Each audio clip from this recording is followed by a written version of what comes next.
mga inspector ninyo dito? Nandito po, sa loob.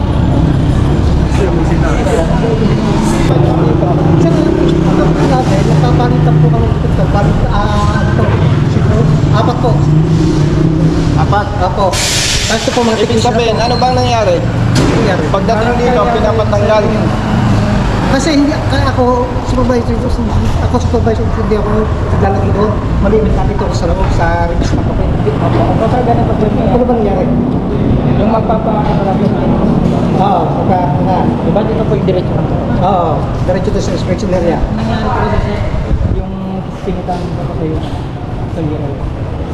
Oo, Sino sumita? Anong sabi sa iyo? Parang kayo na yun sir kasi Anong sabi sa iyo? bawal din sir hindi po pwede. Pinatatanggal dahil mas mataas sa headlight. Mas mataas sa headlight at saka nakataas yung ilaw mo. Oo. Yun, sabi sa iyo. Ang sabi sa iyo, ibaba, ilalim. Oo, tama. Sino may sabi? Kasama mo o ikaw? Hindi ko po si Brad sir, matagal lang po kasi. Hindi, parang ganun ang gusto nyo i-implement, no? Opo. Pag mas mataas sa headlight, Ibababa po. Parang dapat mas mababa sa headlight. Bababa, tsaka Ikaw ba supervisor dito? Opo. Sumama ka sa akin. Opo. Ipinaliwanag ni Congressman Busita kung paano nga ba ang tamang pagkabit ng auxiliary light o ng mini driving light sa motorsiklo mga idol. Dahil nasa bunya ang mismong LTO inspector dahil hindi nito alam ang kanyang batas na pinatutupad mga idol. Dahil mantakin nyo, pinatatanggal niya sa rider ang auxiliary light o mini driving light dahil hindi daw tama ang pagkakakabit nito. Mas tila lumalabas na mas alam pa ng rider ang batas kaysa dito sa mismong LTO inspector. Kaya ito ang inaksyonan ng ating bida mga idol. Kaya tara, sabay-sabay nating panoorin. Pero bago yun, huwag nyo kalimutan mag-subscribe. Alright.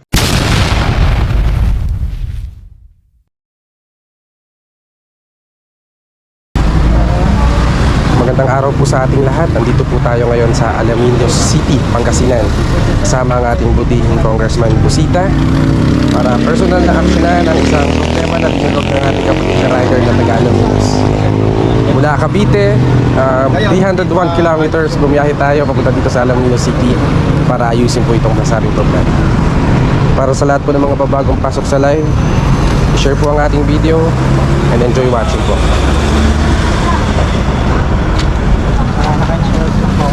Sinong nakausap mo, inspector? Yung hepe nila? Hindi po sir kasi pinicturean po ito doon po sa loob. Tapos sinabi po nila hindi daw pwede kaya po pinakalas sa akin. Tapos sabi ko gusto lang. Ito pala, Brother Matt, Yes, ko. nag-aasikaso ng renewal, no? Pinapatanggal ng inspector yung Kanya po. auxiliary light. At ang sabi, mas mataas sa headlight. Yes, ko. Opo. Aalamin natin kung nagbabasa ba sila, no? I-check natin kung nandito yung kanilang Happy po. district officer. Yes, sir. Brother, pangiti-ngiti ka dyan. Selfie.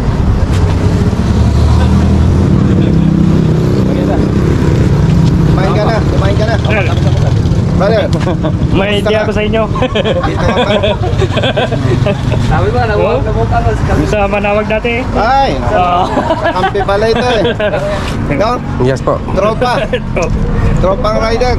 Oh, bigyan mo sticker yan. Brother, ito sticker. Yeah, sticker. Ay, thank you. Okay, kamusta kayo dyan? Ayos lang po.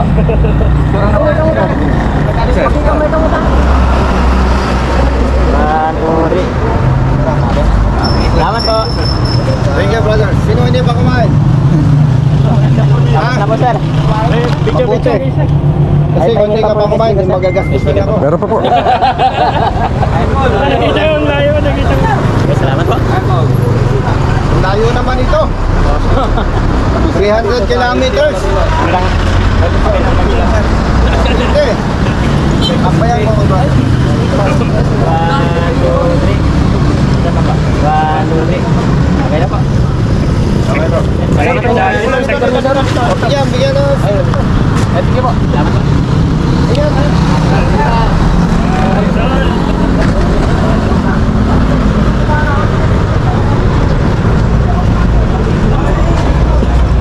Yung inspector.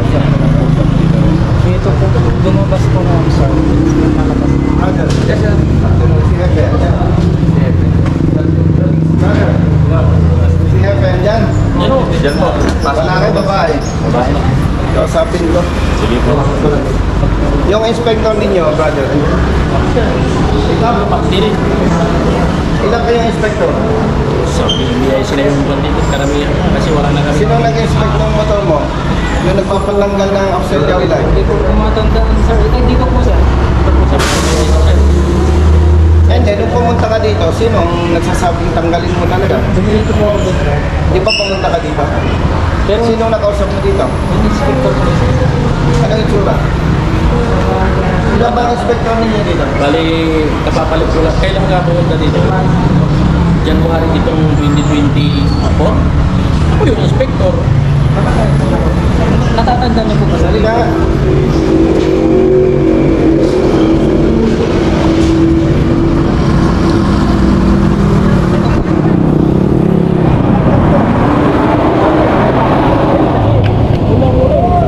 Dito, authorize yan eh. Hindi mo matatandaan. Hindi po, sir. Yung isa po dito, sir. Ito siguro sa PLDC. Yun po yung pinagpipilit na alisin po, sir. Tapos ang sabi po nila, sir. Pwede ka bang apalahin? Yes. At yun namang PMBIC accredited code ninyo, no? Sasabunin ko, babanlawan mo. Okay ba yun? Problema po.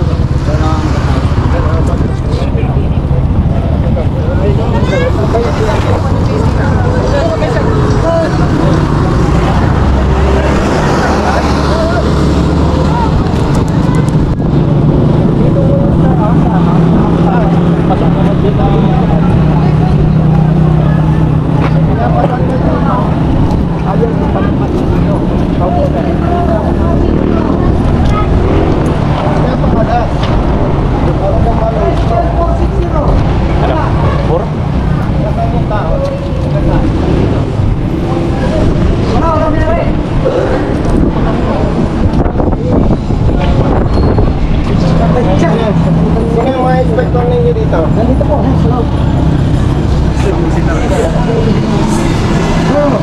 Brother!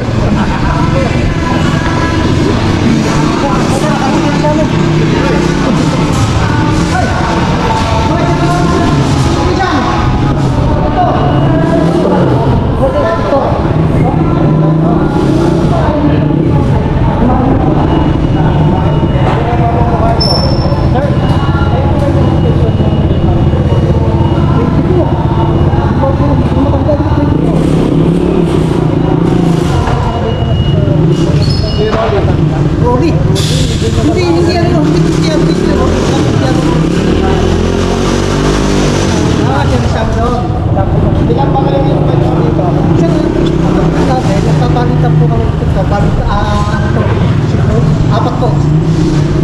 Apat. Apo. Kasi po mga Ibig sabihin, ano bang nangyari? Pagdating dito, pinapatanggal. Kasi hindi ako supervisor, hindi ako naglalagay doon.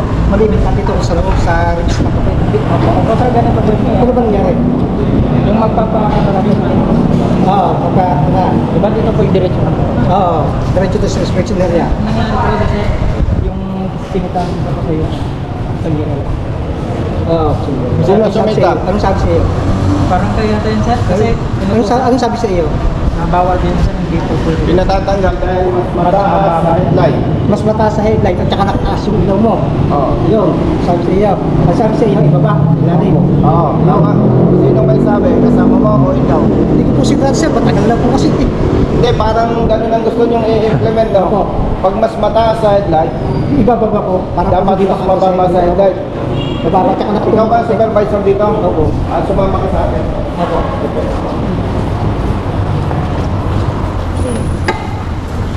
Kailangan may correct. Ay, pero mo, galing ako ng Cavite. 301 ko. 301 kilometers. Tres. Ay, brother. Pag-positive. Mali ang implement ng mga badalin na. Ay, pero brother, ito ay accredited nyo.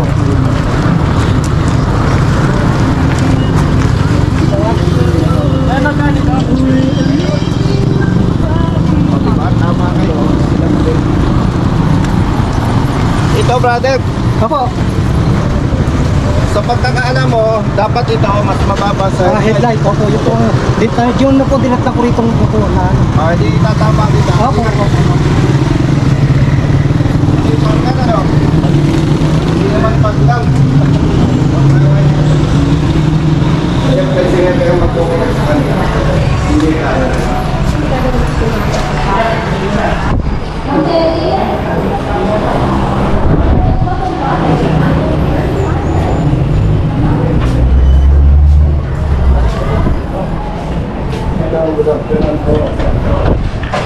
Hello!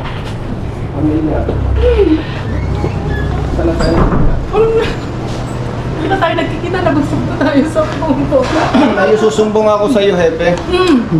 Anyway, wala namang problema sa part ng LTO. For public service, public interest, public awareness, naka-video tayo. Wala namang problema sa LTO. No? May rider, Hepe, nagsumbong sa opisina. Pinatatanggal ng PMBIC yung auxiliary light niya dahil mas mataas sa headlight. Ngayon, na-validate ko, kinausap ko siya.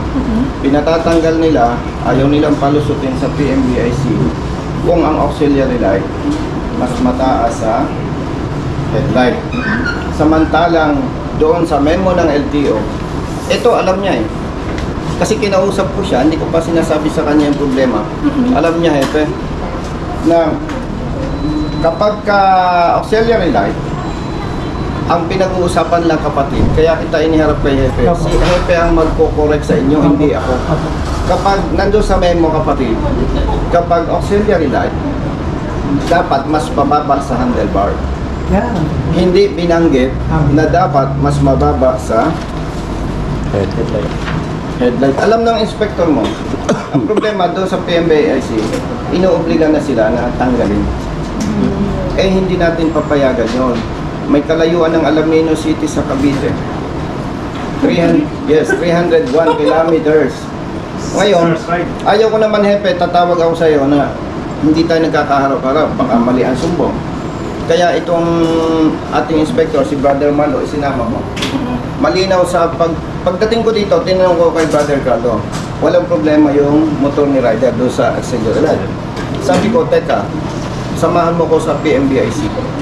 Kaharap si Brother Marlo, tinanong ko siya na dapat daw mas mababa sa headlight. Kapatid, may memo dito. Yan o. Kapakita ko sa iyo ha. Auxiliary headlamps, headlights. Nakalagay dyan sa letter I, shall be installed not higher than handlebars. Pero kapag ka pag-lamp,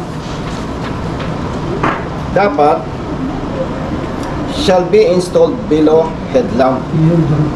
Pinaghalo mo.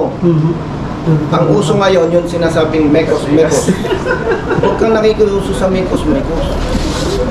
Kasi, Hepe, kaya sinadya kita, wala akong authority na sabihan ang inyong accredited PMBIC na i-correct.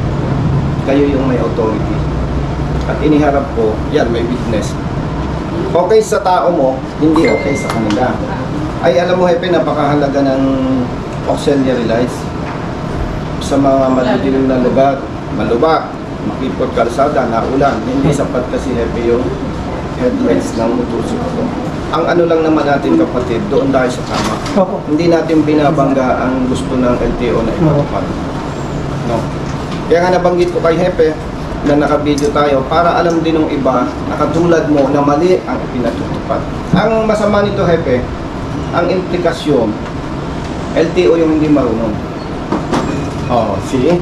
Nakita mo? Yan nga yung ano eh, kasi sila, PMBIC sila. Siyempre, accredited Motor ninyo. accredited ng, actually, LTO. Siyempre, sa mata ng publiko, LTO sila. yun ang Yun lang hindi alam. percent Pero ng siyempre, mga tao. Hepe, with all due respect, yung mali nilang gagawin, magre-reflect sa LTO. Kaya nga nagsama ko si Brother Marlo na inspector ninyo. Walang problema sa kanya eh. Isinama ko lang siya, harap yung rider at saka siya, na-validate namin na mali yung inyong pinapatupad. Kaya nirequest ko yung presence ni Hepe para ma-correct. Ayos. Opo. So kayo na Hepe mag-usap. No. Oh, so, dapat ang PMBIC ngayon, dapat Sabihin mo. maalam at saka maano din sa inspection. Pag alanganin yung mga po sila, pwede inspectors silang nila. magtanong sa atin. Oo. Mag- Kaya yun yung sila ano. sa decision. Mm-mm. Opo. Pwede po kayo mag-request ng guidelines para sa programa sa... Hawakan muna lang muna. Actually, yung mga guidelines na yan, before kayo na i-designate as inspectors ng Private Motor Vehicle Inspection Center, dapat meron na kayong kaukulang trainings at saka dapat alam nyo na yung mga Siguro maganda, ipasara muna natin yung Alam mo, Athletic nag-iisa siya. Nag-iisang accredited na Nag-iisa. PMBIC dito sa amin. Kaya Hindi, pag ano, pasara natin, maghanap tayo ng iba. ano? Di ba? Sabihin mo. Kausapin ko si Asik Mendoza. Hindi kasi kawawa yung... Totoo po. Oo. Sir, yung po na Pero kasi kung dapat lang po. halimbawa ano, kailangan natin itama kung ano Opo. yung... Totoo po yun. Sir, Ayaw ko po naman kasi- tatawag kay Hepe. Siyempre, pag kinausap ko si Pero Hepe. nag-usap na tayo, ilang na. Puro, kaya nga sabi ko, nare-recall ko eh. Siguro pwede ka nang magpakapi ngayon. Pwede. Pero Batanggenyo ko, may kami sa Binalot. Pagka Ano binalot? Sir, Sharon. para suman po. Ba- Suman. Sharon. Hindi niyo alam yung Sharon. Sharon! Sharon. Alam mo yan, Sharon. Opo. malutin mo. Ibalot mo. Yan. Siyempre, galing pa siya ng ano eh. Malayo eh. Ano bang masarap dito? Pawian mo. Taga-Cavite po ako, hindi ako taga-rito. Magkabak. Nakakahiya ka. Yan! Bumalik ka na dun. Huwag kang nagkakalat dito. Ano? Pangasinan to. Ah, Walang yan, nakakahiya ka. Dito ka pa dumayo. Hindi bali, may boss ka naman eh. Sabi mo sa boss mo. Sir, yun nga po kaya kung... Ma-correct na yan. Kasi pag hindi na i-correct yan, susulat ako sa LTO. Ikaw complain. No. Makasatin po agad ka. Kasi kaya nagsadya kami dito. Una, kawa-awa yung rider. Alam niya yung tama. Pagdating sa inspector, mali. Tumawag siya sa akin, sa office. Tawagan na lang po. Tatanggalin daw niya. Sabi ko, teka, huwag natin tanggalin kasi mali yan eh. Eh, pag pwede kang mamatay sa aksidente pag nabili mo dito. So, ang naging ano ko na lang sa kanya, Hepe, pag nahuli ka, sagot kita. Eh, pwede naman akong tumawag kay Hepe. Lagi naman akong natawag sa'yo. Eh, kaya lang, mas maganda, baka naman mali ang sumbong. Unfair naman sa kabilang party. At ikaw naman kapatid, kaya ako hinarap kay Hepe, mahirap yung magsusumbong ako na hindi ka kaharap. Baka ang dating naman naninira. At the same time, kaya si Brother Marlo, isinama ko. Okay? Dapat gasolinahan mo. Ha? Sige. Siyempre, ngayon ka lang ano? Ngayon lang tayo nag-meet Pakapihin mo lang ako, tapos masarap na halo-halo. Paano yung kape at saka halo-halo? Ano yun? Ibig sabihin, kapag kape, pag alis natin, may take out na halo-halo. Makaranas naman yung congressman ang mangotong sa hepe ng LTO. No? Halo-halo lang at kape. Baka kala mo nalilimutan ko. Hindi po. Pag hindi ninyo iayos, Opo, ay, sumunod lang. sa tulong ni Hepe, pasasara ko ng PMBIC ninyo at magtatayo ako ng sarili. Diba? Ang tawag doon, vested interest. Vested interest. Okay? Okay po. Kapitan nyo ka pala, sabihin mo sa boss mo. Opo, makakating po agad po. Hindi, sabihin mo nakakahiya. Dito ka pa dumayo. Walang yan naman to. Ikaw bro, taga saan ka? San Carlos na lang. San Carlos, ikaw. Ang layo. Maganda resort ka na. May resort ka na. Wala po. Si Congressman. Pero, ay, automatic na yun. Manamanting talaga ako. May kape ka ba dyan? Meron, papatigla ko. Kape tayo. Gado ka lang. Ayaw ko nang makaharap ka na may reklamo, ha? Ay, opo, ma'am. Salamat po yan. Taga saan ka? Ha? Kapitan nyo ako, dito ka nagkakalat. Ay, mo sa ako, kaya hindi tinapatad eh. O, sige, iwalayan mo na asawa Wala mo. sa office ko ba? At Ilan taon ka na? Ilang taon yung tinatanong mo mula nung ano? Ay, puso ang karapatan na dapat ay sana pinahahalagahan. Ngunit iba ang sistemang nakasanayang tila ba inaagawan ng ilalaman ng plato na dapat para sa pamilya na nag-aabang. Huling walang basihan kundi ang makapal lamang sa mga taong hanga di mabuhay lang ng marangal. Pero wag kang mag-alala dahil may kakampi ka. Basta nasa tama, asahan mo nandito siya. Para sa'yo anumang oras ipaglalaban ka niya. Siya si Colonel Busita, ang senador para sa Nandito na si Colonel Busita, senador ng